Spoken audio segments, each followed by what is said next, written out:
Broadcasting direct from Studio 12. You're watching Live with Bruce Gregory and at Jazz.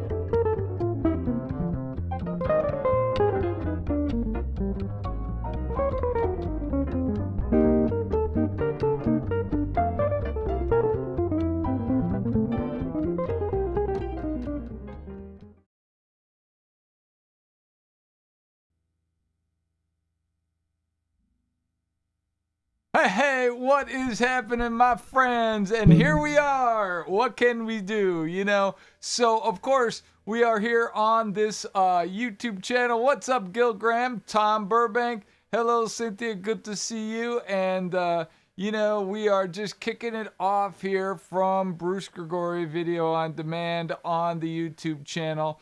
I hope you're all having a great day today, and I myself am as well, and wanted to just give a big thanks, of course, to my friends Ecamm, who are powering us up on our live stream today, and of course doing a really great job at that as well. And if you don't know the Ecamm folks, of course they are from, I believe, the UK, and they have a bunch of different streaming software programs in their suite, and just a fantastic company. Allows me to kind of get to where you folks are from where I am here in the Northeast.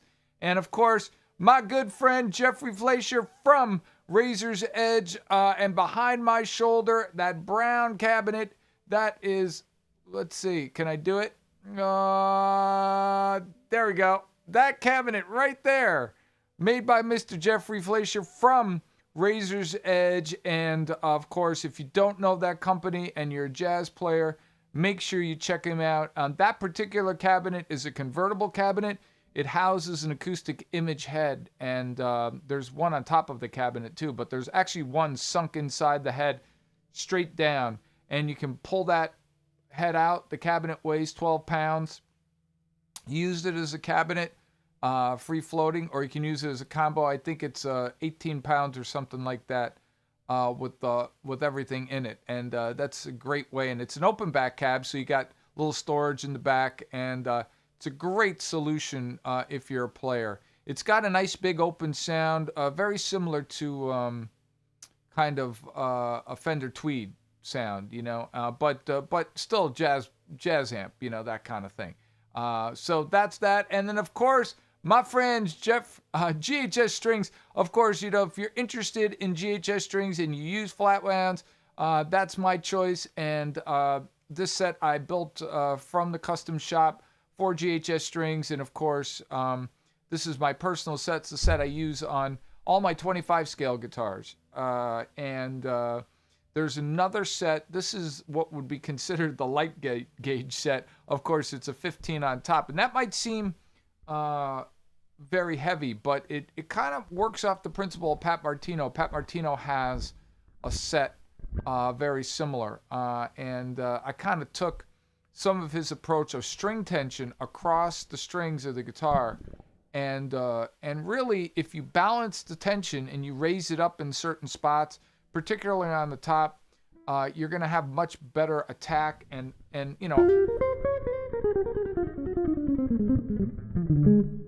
better ability to alternate pick across the strings.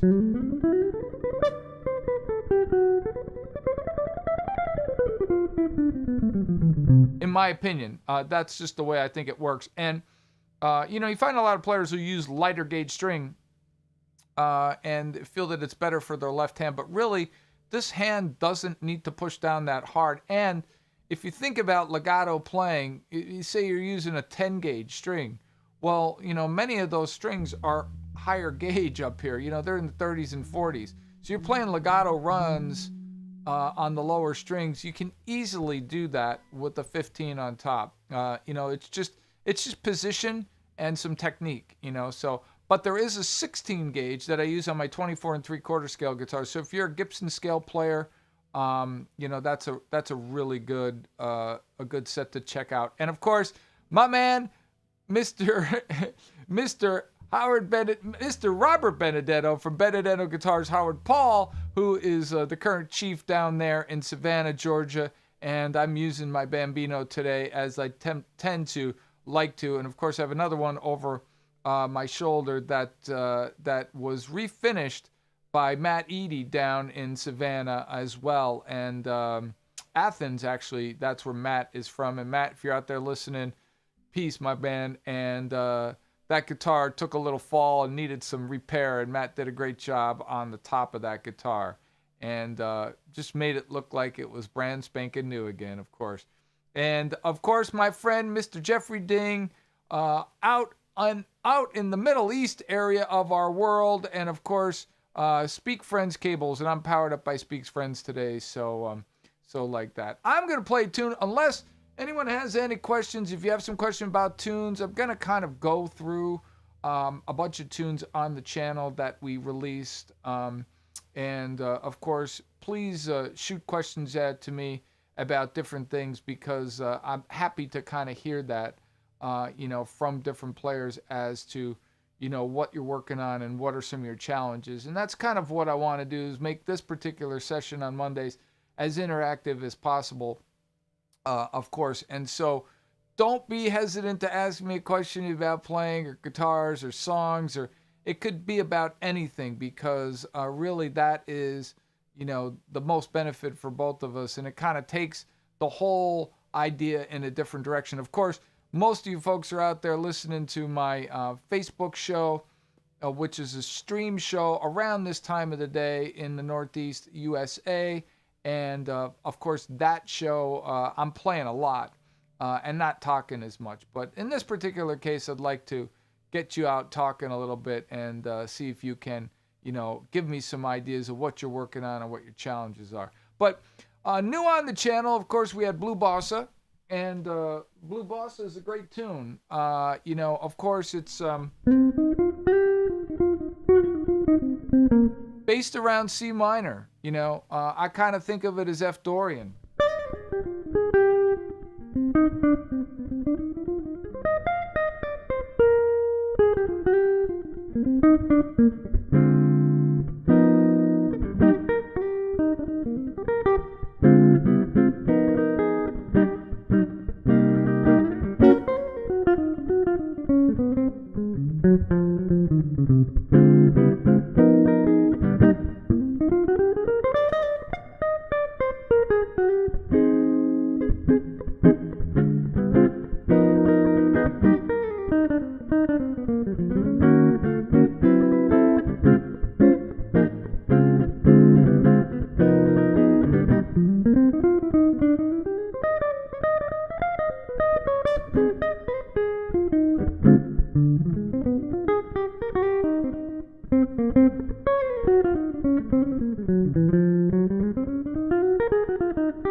So that tune, sorry, I went on a little bit of a tangent there.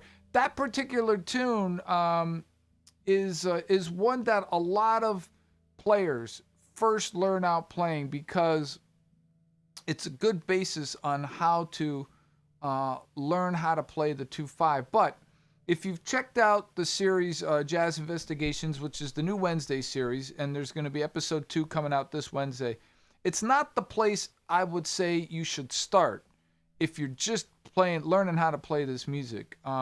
Because for a couple of reasons. One, it's a bossa, and so you're not really getting the whole swing feel there. But I want to get back to that in a minute about what I feel about this particular tune in terms of the swing of the eighth notes. However, one thing that's really cool about this tune is the minor 2-5. And minor 2-5s, in my opinion, give people a lot more a lot more trouble than most most 2/5s, and for a lot of reasons, because a lot of players don't get how to get that minor 7 flat 5. And if you visited any of my lessons, the ones on Dorian, or anytime you're in that minor 7 flat 5, there's an easy way. There's an easy way to figure that out, and of course it's Dorian. And you need to make sure, don't be offended by Dorian. Use it, and if you don't know the Dorian scale, check out my lessons, but I can go over it if you don't know, if you have a question about it. And I just think of Dorian a minor third up from the root note of the chord. So I got a D minor 7 flat 5, and so a minor third up. I'm just going to navigate 1, 2, 3, and I'm going to play F Dorian. And so F Dorian, same as C minor, right? And so we're in the key. When Kenny Durham wrote this tune, he kind of kept it in a key center. And I said it I gave a talk at a university one time about blue bossa. I had a freshman student ask me about blue bossa, and I said, well, it's a modal tune. And I thought the faculty was going to fall out of their chair, but it really kind of is. It's kind of a modal tune. It kind of is in, C minor, and for all intents and purposes, B flat minor, which is D flat major, so just kind of.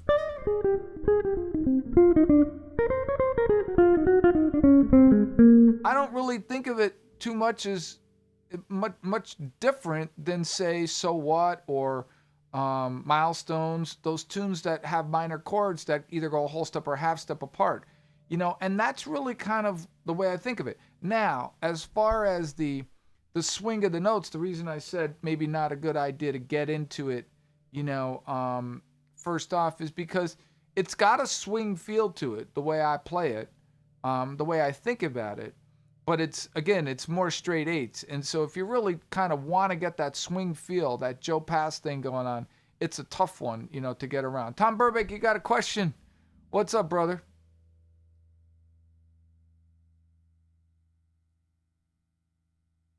Yeah, man, all-time favorite song, and I think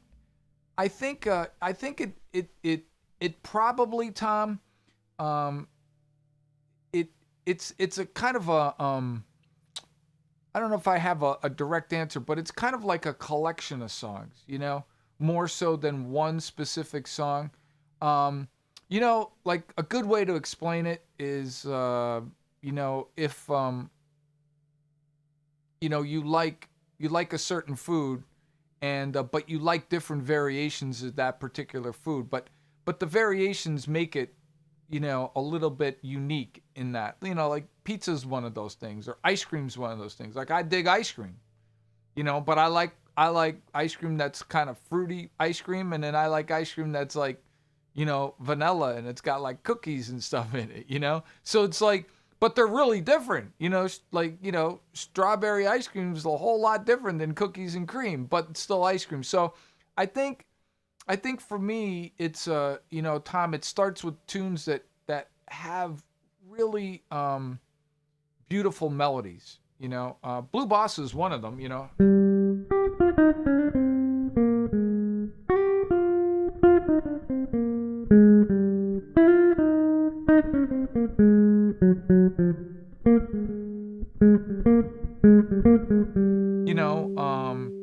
and of course, All of Me. I know that you've been singing that tune a lot, and that's another one that just has a,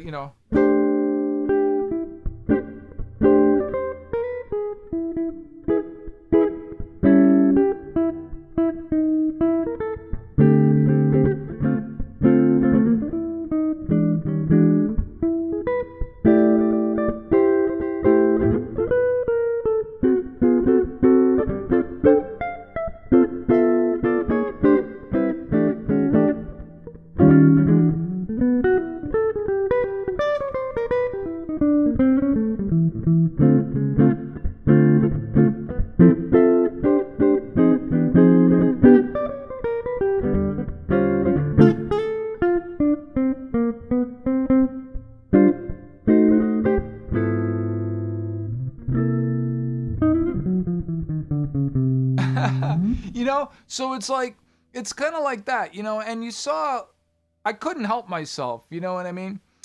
It's kind of like that ice cream or the pizza, you get a taste of it, and it could be something else. It could be beer, man, or something you really like the taste of, or something you like, something about the quality of it.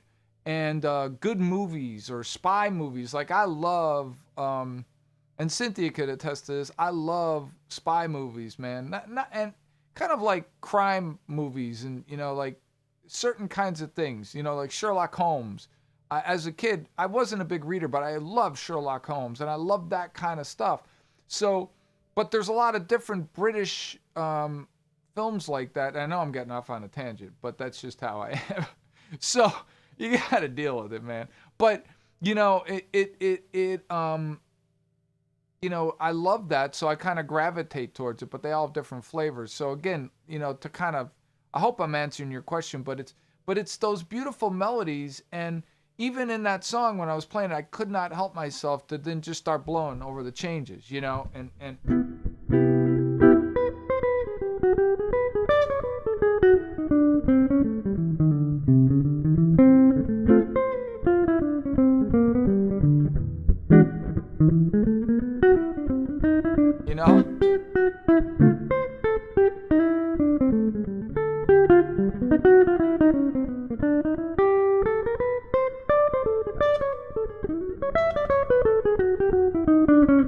What's gonna come next?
Anyway, so kind of like that, and so I had someone ask me about playing music, and particularly playing jazz, because Tom, I know you sing, it's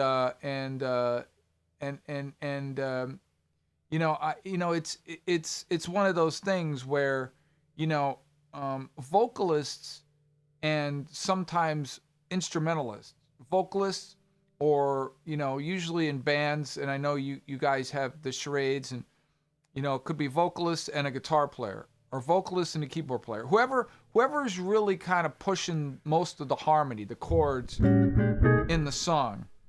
Sometimes there's like a conflict amongst that, because what's happening is the instrumentalist wants to push the tempo and wants the song to be real fun for them to maybe improvise or blow on or play changes or what have you. And the vocalist is trying to pull it back, because they're really trying to nail the melody within those changes.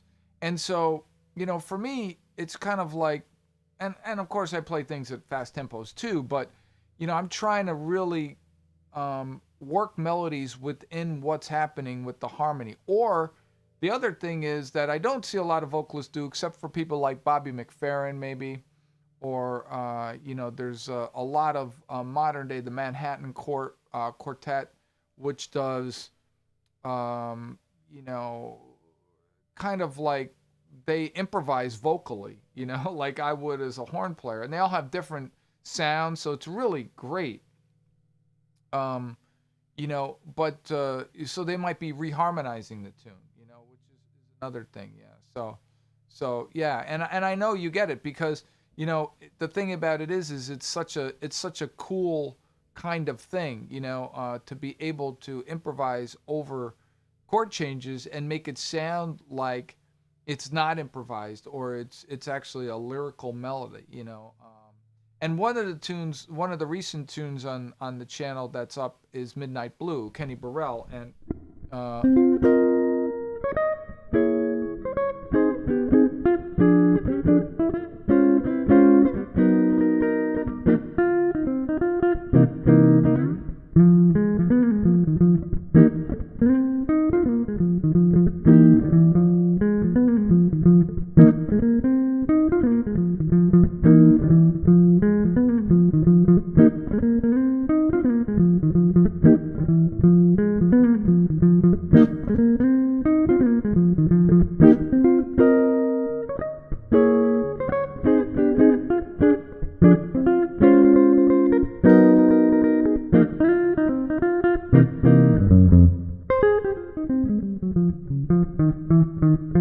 so when Kenny wrote that, you know, it's that to me, what got me is the bridge. You know, the head, the A section,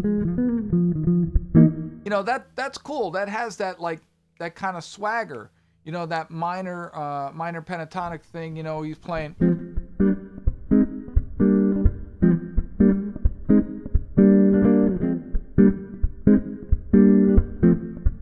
You know, but the bridge, you know, he's playing.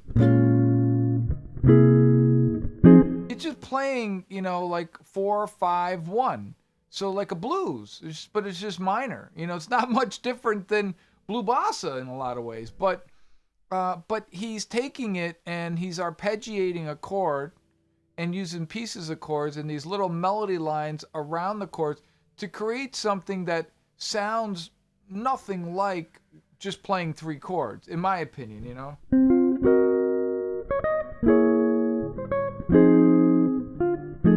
That's all 3 chords. And then, of course, the second part of that, there's 4 chords. But all of that melody, you know, that's kind of like, again, back to that whole thing. That's what's drawing me in to play that tune. And then it gives me fuel to be able to kind of think about how to play. And it takes time, you know, to obviously to learn how to improvise like that. What do you got to say, Tom?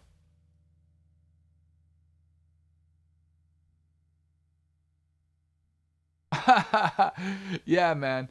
And you know, that's really kind of it. You know, I was lucky enough, man, you know, to study with Jackie McLean, and you know, I just never met a musician that was like him. And it wasn't just about how great he was as a saxophone player. He was a fantastic saxophone player. But it was just the way he thought about music. You know, Blues for Alice.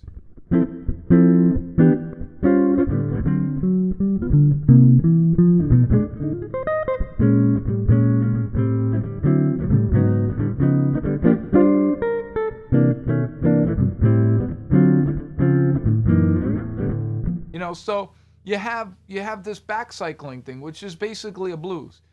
But you know, Jackie would approach that like Charlie Parker, just play changes, but then he would just play so far outside of what was happening because that's what he was hearing. So he was so far to one side musically, and it could be so far to the other side musically, and then just be able to bring it back together. And then you'd walk by his office and he'd be playing, you know, to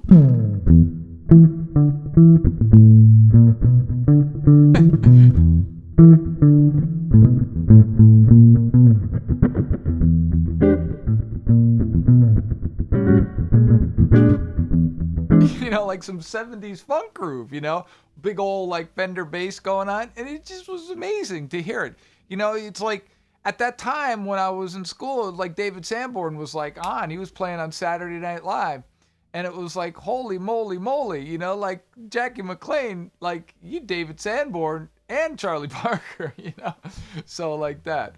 But you know, and that's really the case.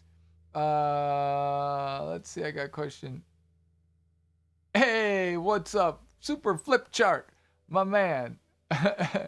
Good to see you. Good to see you, my man. Good to see you. And so all like that. But so it's all good stuff. And like so recently we had Blue Bossa, All of Me, really strong melodies. And if you've watched any of the lessons on the channel, I almost start every I pick apart things a lot around the melody, and a lot of times I'll try to develop a chord melody around it, or just play off the melody. Sometimes when I'm soloing, I don't necessarily specifically quote the melody. I'm not so, you know, modern day jazz education, music education, so like, this is the way it needs to be, But for me, it's more about what works real well, and kind of like that, So, um, you know, uh, kind of that same principle, like what you like all the songs. One of the things I've been really kind of pushing on the channel is kind of playing without anything behind me, like no backing tracks. I use a looper, and I use tracks sometimes when I play live. And I love playing with my band and other players, but I love to just play the instrument as the instrument is. I can't give you anything but love. Such a great melody, right?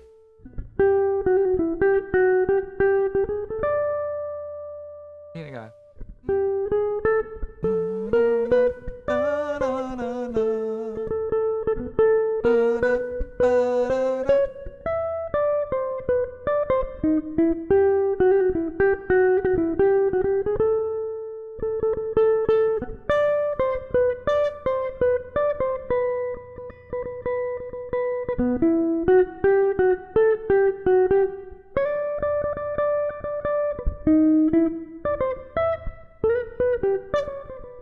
You know,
so kind of like that. And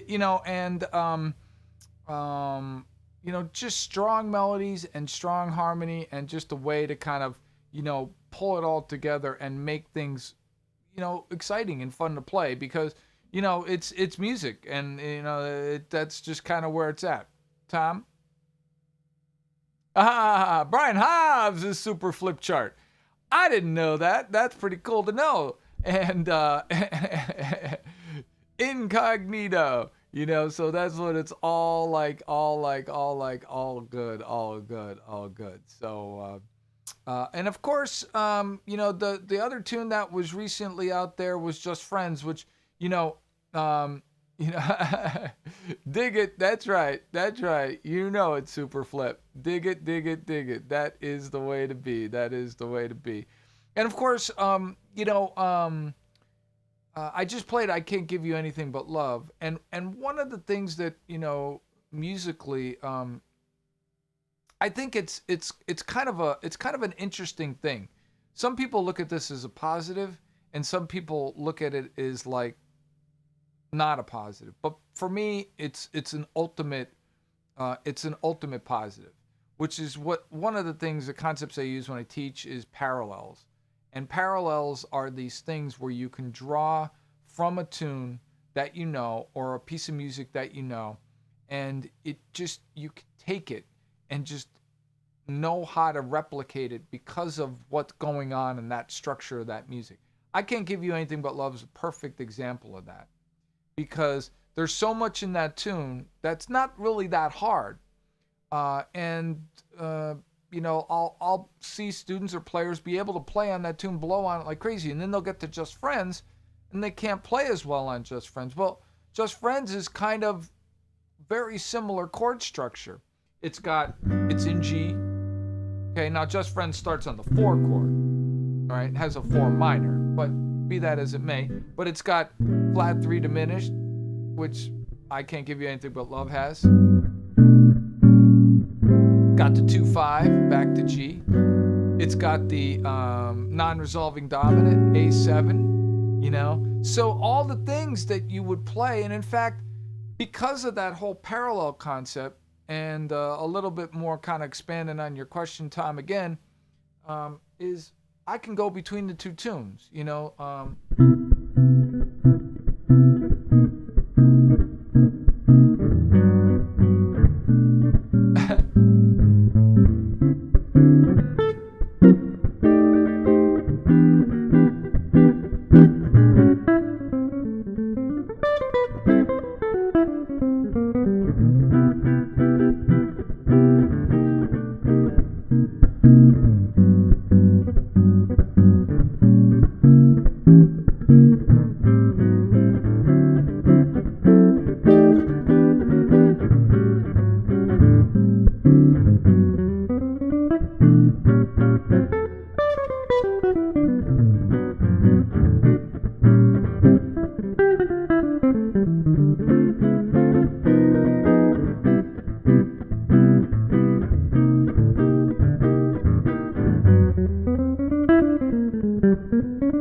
So, that parallels concept is one where you can draw and just start to constantly create this inventory of songs that you can play on, and it just kind of builds you up and builds you up and builds you up. I don't know if it was yesterday on the Facebook stream or the day before.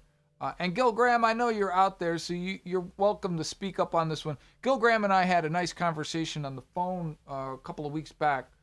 And actually, it might have been through Messenger about Autumn Leaves, working on Autumn Leaves, because, that's a great tune. It's called on gigs a lot. And Tom, that's a great song for you to sing, you know.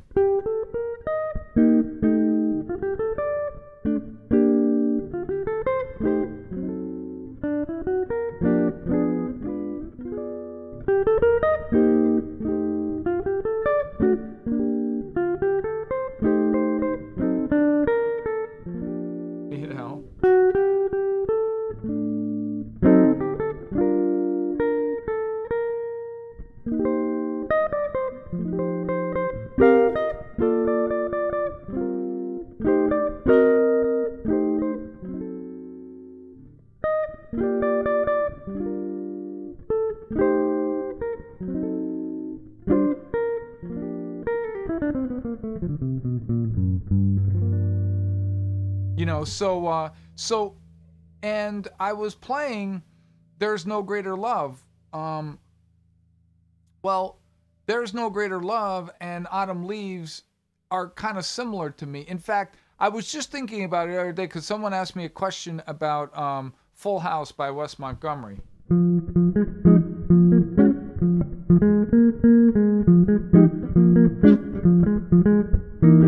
Now, the bridge of Full House Now, Full House is in 3, okay? So we won't get too radical. But the bridge of Full House is.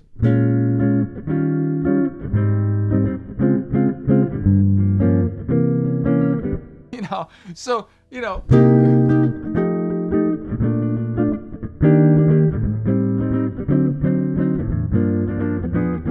it's the same bridge, I mean, you're playing in a little different keys, a little different time signature, but really kind of Wes Montgomery got some inspiration from Take 5 a little bit, he kind of made it a 3. Right. And then, but he's just using the bridge of Autumn Leaves a whole step down, So it's not too complex in terms of that parallel to think about it. And then, it might be a little bit difficult for, say, a beginning solo player to kind of weave between those two tunes, but There's No Greater Love.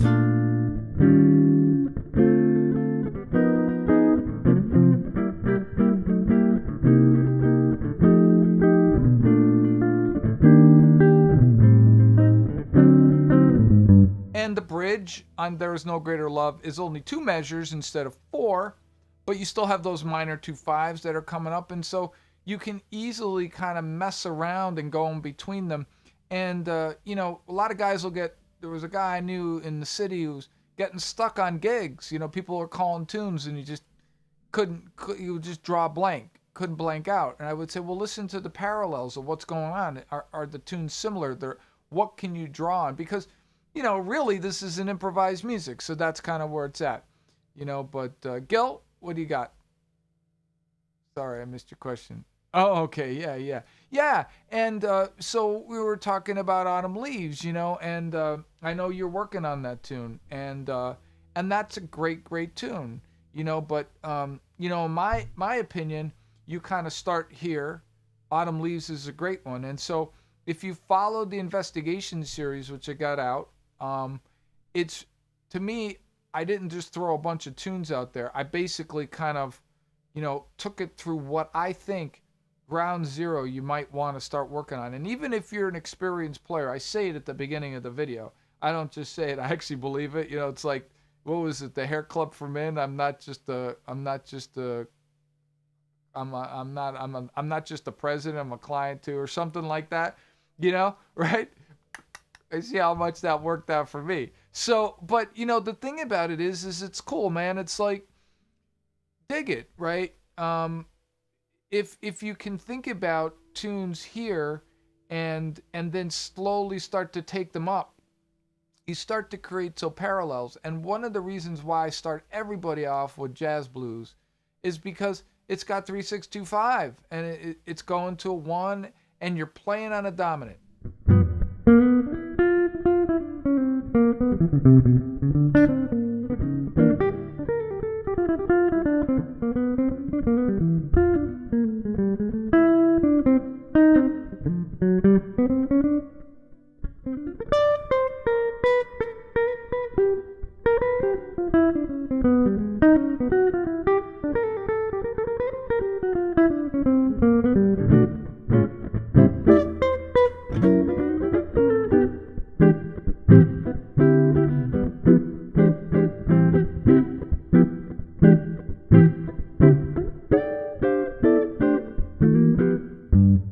So you're basically learning how to play on 2/5s. And in fact, it was Barry Harris that had mentioned something to me that was really, really important, which was if you listen to the great jazz guitarists or jazz players, Charlie Parker, even Coltrane or Wes Montgomery or guys that really played in the bop era and really were around, they would start blues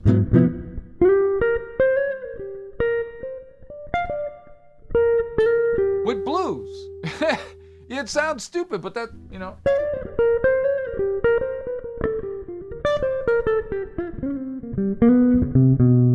and that would kind of set it up. But when they got to the 3-6-2-5,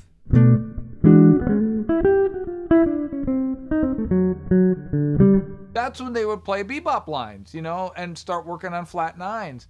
And so you're getting all of that. And as a guitarist or as a player who's trying to get into playing this music, it's the same thing. And so if we take that 2/5, I talked about blue bossa at the beginning of all this. It's a minor 2/5. And I talked about blues right now. It's a major 2/5. So blues has the major 2/5. Blue bossa has the minor 2/5. So you start putting all that together, and then you can start to really effectively play on Autumn Leaves. Because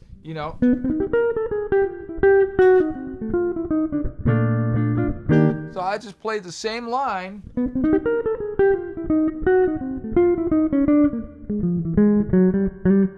That I might play on a blues. I might resolve it a little different, but still same bebop line, And then my minor 2/5.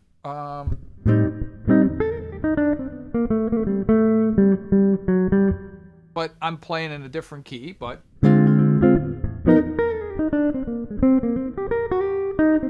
So I'm playing Dorian. So it's like, putting all this stuff together is kind of where I'm at with it, and like that, so and all like that. Super Flip, what do you got to say?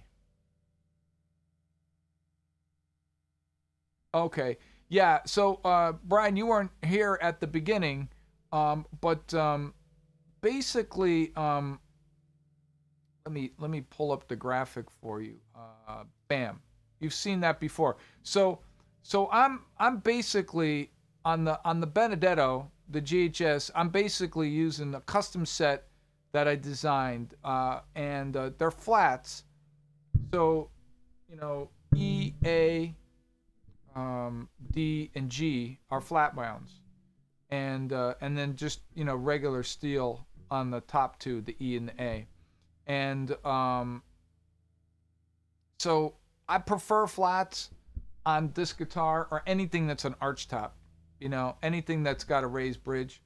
I just think the flats sound better, because I think once you start getting into round wounds and the string gauge goes up, which I think you want to have the string gauge go up when you're on an arch top, and I'll kind of revisit that in a second with you, is, it's just, for me, it's it gets a little too bright and too piercing. Also, the other cool thing about flat wounds on an arch top, they do tend to bring out the acoustic quality of the guitar a little bit more. And it depends, it depends on the player a little bit too. I know Bruce Foreman, studied with him for a while. He uses round strings. He was on his Sontag he has. But on his L5, he might be using flats. I don't really know. But for me, I just prefer flat wounds.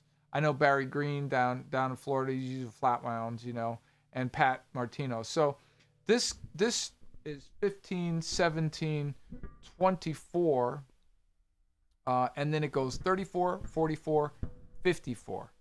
And the reason for that is the science around all of it is that if the string gauges are really even across the strings, it makes it so much easier to do that kind of stuff.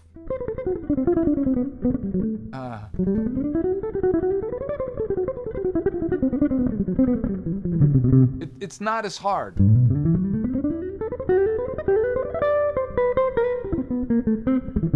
And of course, one of the hardest things to do to teach players when they come to playing jazz, or if they're playing another style of music and they want to get into sweeping, or that kind of thing, is how to hear the eighth note triplet. And triplets are a real big thing in jazz, but they also could be if you're playing another style of music.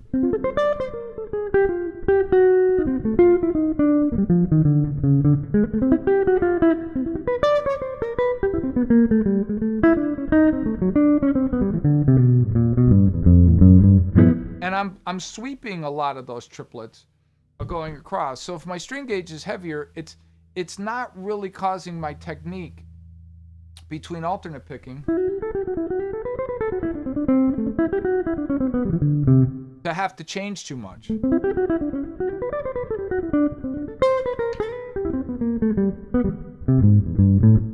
know, so it's really important that kind of those gauges are even across the strings, you know, like that. And that's kind of how I kind of learned that from Pat, but you know, I kind of set up a different gauge string because Pat's Benedetto is a 24 and 3/4 scale, and so he has a gauge that's he has two gauges, kind of like I do. He has a 15 gauge and a 16 gauge, and he uses them depending on what he calls the performance of the guitar.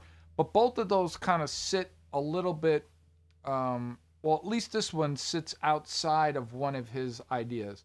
My heavier gauge strings are pretty much the same as his heavier gauge. So that's 16. So it goes 16, 18, 26, and then it just runs the gamut, 36, 46, 56.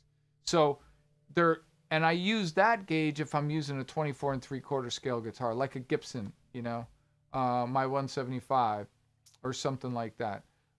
Which I don't play a lot of 24 and 3/4 scale guitars anymore. This is a 25. I like it because it's not the same scale as an L5, a 25 and a half, which I really don't care for the sound of 25 and a half guitars. And sometimes 24 and 3/4 are too muddy. So the 25 sits right in the middle. It sounds L5 like, and it sounds 175 like, and it has some middle ground. And it just, to me, is the perfect scale.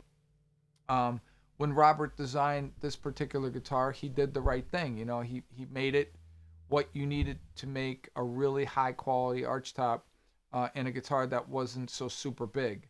And for me, I love it, you know, and I have three of them, and it's kind of what I do. So, you know, it's like that. But yeah, man, string gauge is really important, but it all depends on the player. And it sounds daunting, but really, legato is actually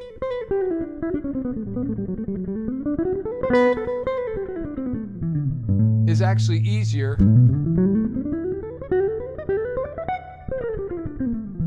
on heavier gauges, at least for me, you know. And but like I said yesterday, there might have been Tim Anderson who asked the question. It's not a real heavy attack. You know, it's a real light attack and kind of like that. So I hope that answered your question, my man. I hope it did. Gil, what you got to say?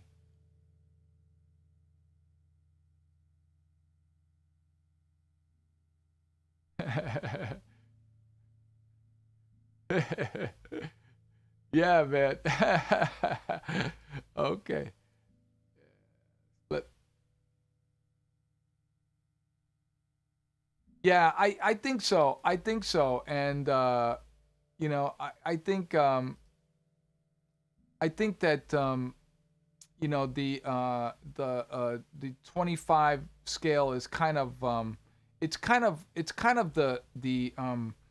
the perfect scale for certain styles. Like now, the other thing is, I should say, I've owned some PRSs before where it's a 25 scale guitar, and I just didn't, for the way the guitar was designed and what it was designed to do, you know, more like Les Paul style, I didn't care for the sound of it. Now, I've played Pat's guitar, you know, like is Benedetto. His is like this shape, same shape, except it's designed like a Les Paul. So this is completely hollow. There's nothing in it. It's 5 pounds, you know, and I just like it because it's just like an arch. But Pat's guitar has got a tune-o-matic and, you know, the whole 9 yards. It's like a Les Paul essentially. And if you're savvy enough, one thing that you can do is check out. Gibson made a Pat Martino signature model in the 70s. He that's what he played, and into the 80s, and then he kind of got rid of his affiliation with Gibson. He got tired of dealing with them, and but that's a really nice guitar. And if you're digging something that's like a Les Paul, but not as big as a 335, but you can still play rock with, and you want to play some blues and jazz, that's a burning guitar. They're hard to find. They're hard to find in good condition because they were so good that players really used them. And they're kind of based on an L5 Slim, which I don't really like that much. But his guitar I dug. And the other guitar that's out there, that's one that you can find, but they're pricey, is the Ron Wood from the Rolling Stones. He has one, you know, an L5 Slim, and that's a killer guitar. I played those before. But the Benedettos are expensive, man, and you know, if you're getting into it, it's like it's a lot of cash for the money, but you know, like that.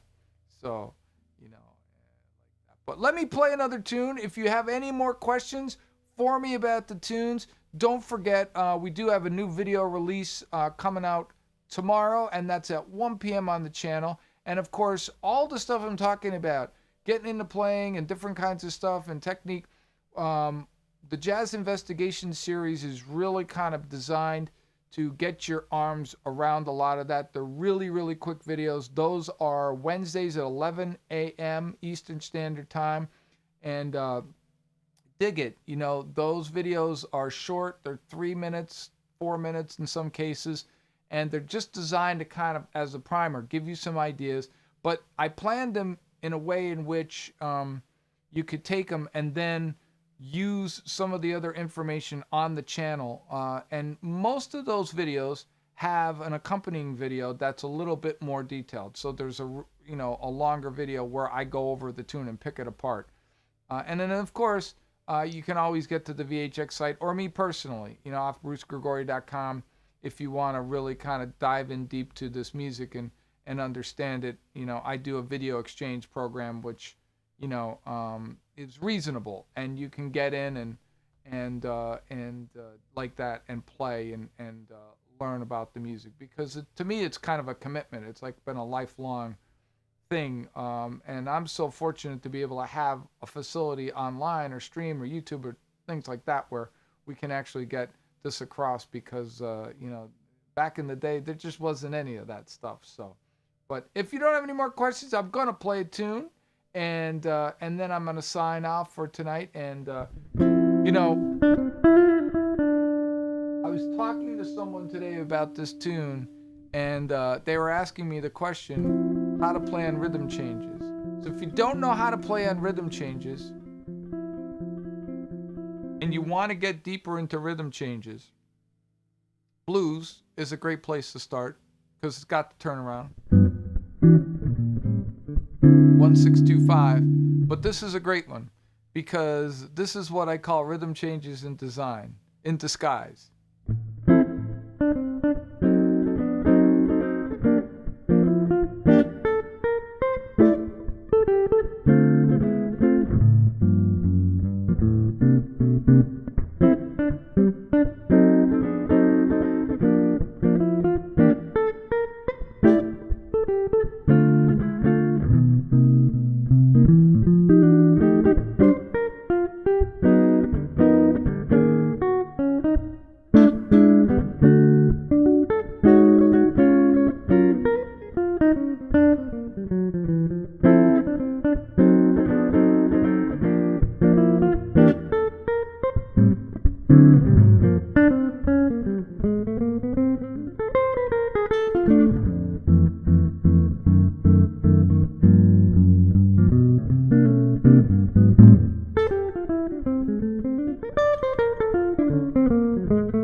Miss Jones. You know, what a great tune. And of course, if you don't know this tune, and you were not here at the beginning of me playing it, I gave you that little carrot about rhythm changes, which we're gonna have. Olio is gonna be a video coming up on the site, as well as season 2 of Jazz Investigations. We just finished filming season 1. We just have 1 episode in, but season 2 is gonna be on the docket, and you know, Have You Met Miss Jones is just a whole idea of rhythm changes, you know, and you know, it's just slower,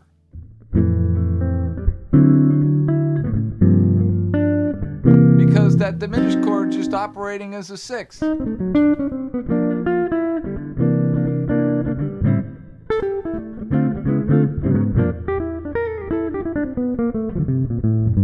So if you're uncomfortable playing on rhythm changes, you know, start there, and that'll help you. And really, that's a tune that's just great, because it also teaches you about another tune. And if you know what that tune is, speak up now, because the bridge is really giant steps, and at least the bridge is giant steps. And you know, so you got the,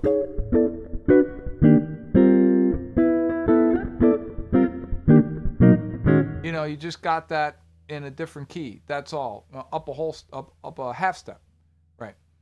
Yeah. No, down a half step. Sorry. Yeah, from B to B flat. Yeah, and but you know, so that's it. And no big deal there. You know, all good stuff. So that's right, Gil Graham. You got it, my man. You got it. You got it. Thank you, Tom Burbank, for tuning in. I appreciate it, brother. And, of course, digging it always. And I know that you folks are big supporters out on the Facebook site. And so thank you for coming out to YouTube tonight and supporting the cause out here. We're going to be out. This series is going to be out monthly. It's going to be the first Monday. Thank you, Brian, Triple DD Dig It. And I do appreciate it. But it's going to be monthly, the first Monday of every month. So, you know, we're looking at probably the first week in July, and I think that might be the 7th of July or something like that. It might be exactly a month from today. And Gil Graham, thanks for coming out. That's right, man. Have You Met Miss Jones? This is a great tune, again, and anything in F, you know, Days of Wine and Roses, you know.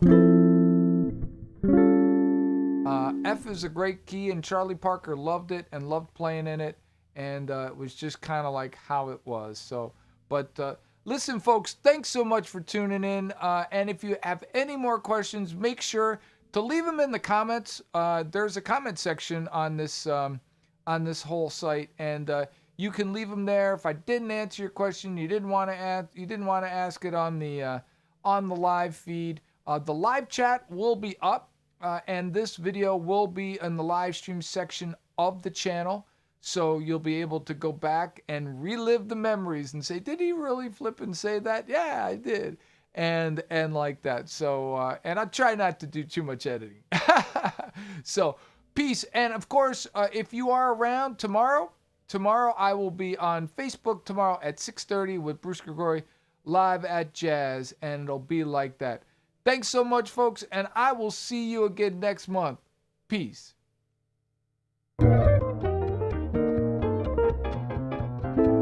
Bruce Grigori, video on demand.